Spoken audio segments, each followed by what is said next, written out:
এটাকে যদি আমি খুব কৃতিত্বের সঙ্গে দাবি করি, তাহলে সেই দাবিটাকে নিয়ে আমাকে ভাবতে হবে। আমরা বারবার যাকে দাবি করছি, নির্দিষ্ট করে যারা হামলা করেছেন তাদের চিহ্নিত করো, তাদের গ্রেপ্তার করো, তাদের বিরুদ্ধে ব্যবস্থা নাও এবং তাদের সূত্র ধরে যেখানে এখানে জঙ্গি ঘটনা ঘটছে সেখানে উড়িয়ে দাও। মানে আপনি বলছেন মাসুদ আজহারের যেহেতু পরিবারের 4-5 জন যেহেতু শেষ হয়ে গিয়েছে, সেদিকে আপনি প্রশ্ন করছেন। আমি বলছি তো, জঙ্গিবাদকে ধ্বংস করতে গিয়ে আমি জঙ্গিকে পেলাম না, কিন্তু তার পরিবারের লোকজন, আত্মীয় স্বজনকে আমি গুড়িয়ে দিলাম।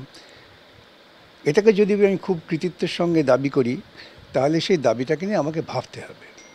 আমরা বারবার যাকে দাবি করছি, নির্দিষ্ট করে যারা হামলা করেছেন তাদের চিহ্নিত করো, তাদের গ্রেপ্তার করো, তাদের বিরুদ্ধে ব্যবস্থা নাও এবং তাদের সূত্র ধরে যেখানে এখানে জঙ্গি ঘটনা ঘটছে সেখানে উড়িয়ে দাও। তা নাহলে কী দাঁড়াবে?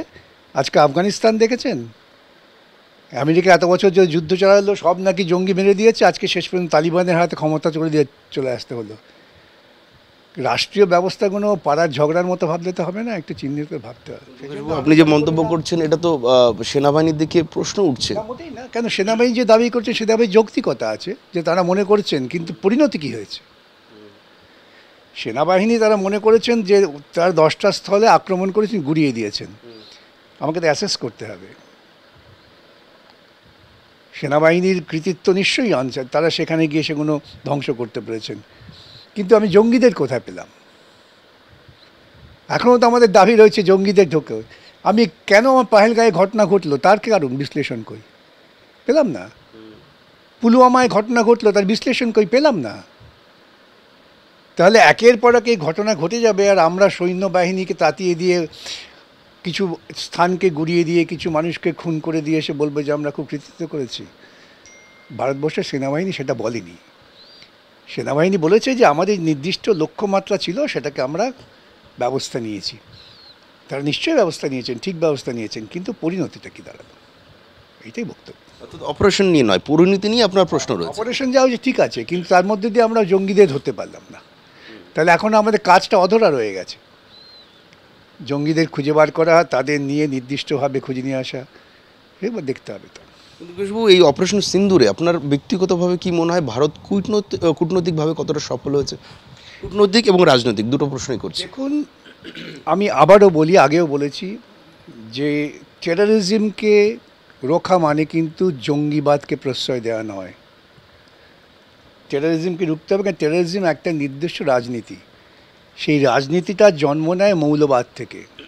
মৌলবাদী ধর্ম মৌলবাদী চিন্তা থেকে জন্ম নেয়, এবং সেই মৌলবাদী চিন্তা এমন জায়গায় গিয়েছে যে আজকে ভারতবর্ষের বুকে ভারতবর্ষের বিদেশি সচিবকে, যিনি অত্যন্ত যোগ্যতার সঙ্গে খুব ভারসাম্য নিয়ে কাজ করলেন, তার পরিবারকে পর্যন্ত ট্রোলের মুখে পড়তে হচ্ছে। তাহলে বুঝতে পারছেন তো, যারা এই ট্রোল করছেন তারা কতটা দেশপ্রেমী, এবং তাদের দলে কুণাল বাবুরা, এরা নিজেদের দেশপ্রেমী রাখবে কেন?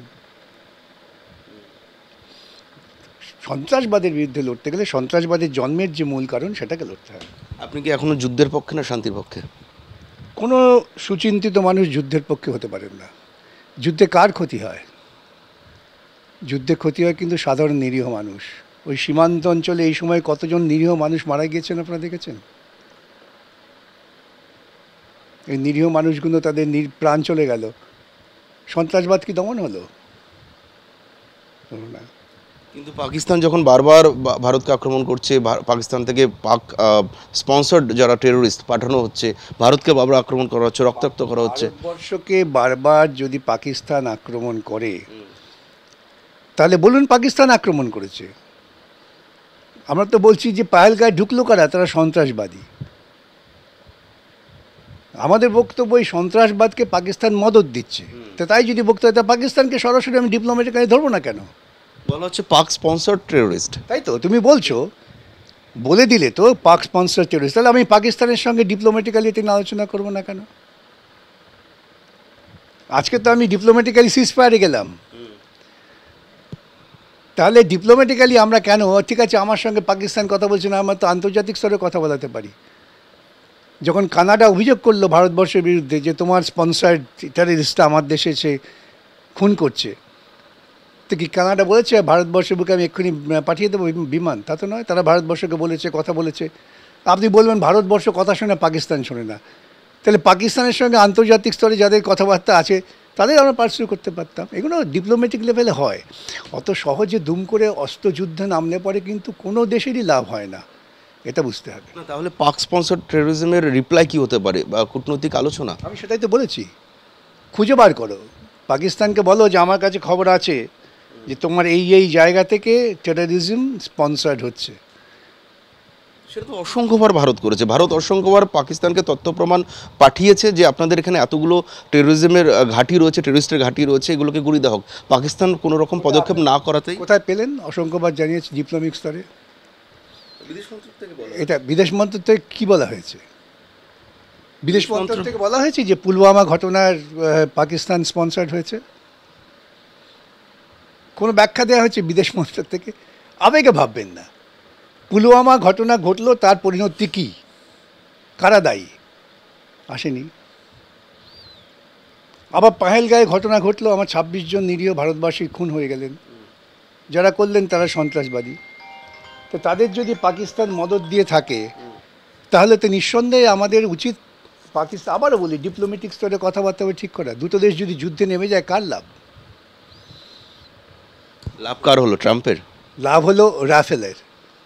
কিছু বিমান কিনলাম, আমার দেশ অর্থনীতিতে এক সংকটে পড়ে আছে, আমি কিছু বিমান কিনে নিলাম, আর ট্রাম্পকে আমি নাক গলাবার সুযোগ দিয়ে দিলাম। যেখানে ভারতবর্ষ ধারাবাহিক সিদ্ধান্ত হচ্ছে পাকিস্তানের ব্যাপারে আমরা দ্বিপাক্ষিক স্তরে কথাবার্তা বলবো, তৃতীয় পক্ষের কোনো আমরা হস্তক্ষেপ চাইবো না। তো ঘুরে ফিরে সে তৃতীয় পক্ষের হস্তক্ষেপ এসে গেল। আপনি তো শান্তির পক্ষে, তাহলে যখন সিজ ফায়ার ঘোষণা হলো আপনার তো খুশি হওয়া উচিত। খুশি তো আমরা, সবচেয়ে বেশি খুশি আমরা। কিন্তু আমার বক্তব্য যে সিজফায়ারটা ট্রাম্প ঘোষণা করবে কেন? সিজফায়ার তো আমি এবং পাকিস্তান বসে ঠিক করব, মধ্যস্থতা হতে পারে, কিন্তু ট্রাম্প বলছে আমি ডেকে রাত্রিবেলা কথা বলে দুজনের মধ্যে, তাহলে বক্তব্য ওইখানটায় প্রশ্নটা ঠিক জায়গায় করতে হয়। সিজ ফায়ার অত্যন্ত প্রয়োজনীয়, কিন্তু সিজ ফায়ার ঘোষণা করছে কে? সেখানেই আমাদের ডিপ্লোম্যাটিক বিষয়গুলো মাথায় আসে। আপনার কি মনে হয় এটা কূটনৈতিকভাবে ভারতের হার, মাথা নিচু হলো? এমনি তো দ্বিতীয় প্রশ্নের কোনো অবকাশ নেই তো। ভারতবর্ষ পৃথিবীর বুকে সম্মানিত ছিল নন অ্যালাইন্ড ফোর্সের লিডার হিসেবে। অতীতটাকে ভাবতে হবে তো। ইংরেজ সাম্রাজ্যবাদের বিরুদ্ধে জয়ী হওয়ার পর ভারতবর্ষ ধীরে ধীরে তারা নির্মিত হয়েছিল। দু তিনটি ক্ষেত্রে তাদের অত্যন্ত প্রশংসা ছিল। Liberal democracy, religious freedom country, আর নন অ্যালাইন্ড ফোর্স। এই তিনটে যে নিরিখ, সেই তিনটে নিরিখ আজকে ভারতবর্ষ আমরা কোন জায়গায় দাঁড়িয়ে আছি। আমাকে যদি এগুলো সমালোচনামূলক দৃষ্টিভঙ্গিতে না দেখি, তাহলে ভারতবর্ষকে তো আমরা আমাদের সেই সাম্মানিক জায়গায় পৌঁছতে পারবো না। আরেকটা প্রশ্ন করবো, যেই কদিন ধরে যে এই যুদ্ধ চললো,